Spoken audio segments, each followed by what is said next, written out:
Nasir electronics mobile shoppe computer furniture e bike भांडी centre घेऊन आले डबल धमाका ऑफर।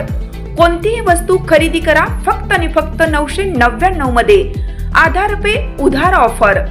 बजाज फायनान्सच्या सुविधेसह 0% व्याज दरामध्ये ई बाईक वरती LED टीव्ही फ्री, मोबाईल खरेदीवरती home theatre free, LED TV वरती सोफा सेट फ्री, कोणत्याही फर्निचर वरती गॅस शेगडी फ्री, वॉशिंग मशीन आटा चक्कीवरती मिक्सर फ्री। एक्सचेंज ऑफर मध्ये जुनी बाईक घेऊन या, नवीन बाईक घेऊन जा। प्रत्येक बातमीतील घटनेच्या वास्तविकतेची तुलना थेट पाहत रहा सांगली अपडेट। कवठेमहांकाळ जिल्हा सांगली येथे ऑनलाईन प्लॅटफॉर्मवर युट्यूब चॅनल खरेदी विक्रीच्या व्यवहारातून लाखो रुपयांची फसवणूक केल्याप्रकरणी मध्य प्रदेशातील इंदोर येथील 5 मिलियन सबस्क्रायबर असलेला युट्यूबर रोहित उग्रेजिया याला कवठेमहांकाळ पोलिसांनी अटक केली आहे। या कारवाईमुळे जिल्ह्यात मोठी खळबळ उडाली आहे।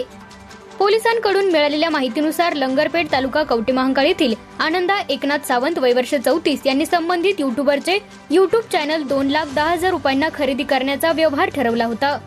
व्यवहारानुसार सावंत यांनी 1,95,000 रुपये फोन पे द्वारे आरोपीच्या खात्यावर वर्ग केले। मात्र रक्कम स्वीकारल्यानंतर आरोपीने चॅनलचा ताबा देण्यास नकार देत पासवर्ड बदलला। तसेच सावंत यांना शिवीगाळ करून 10 लाख रुपयांची मागणी करत खोट्या गुन्ह्यात अडकवण्याची धमकी दिल्याची फिर्याद कवठेमहांकाळ पोलीस ठाण्यात दाखल करण्यात आली। फिर्याद दाखल होताच पोलिसांनी तातडीने तपासाची सूत्रे हाती घेतली। पोलीस निरीक्षक प्रवीण कुमार कांबळे यांच्या मार्गदर्शनाखाली सहाय्यक पोलीस निरीक्षक अमोल शिवचरण, सिद्धेश्वर कुंभार व शीतल जाधव यांच्या पथकाने तपास करत आरोपीला थेट इंदोर येथून ताब्यात घेतले।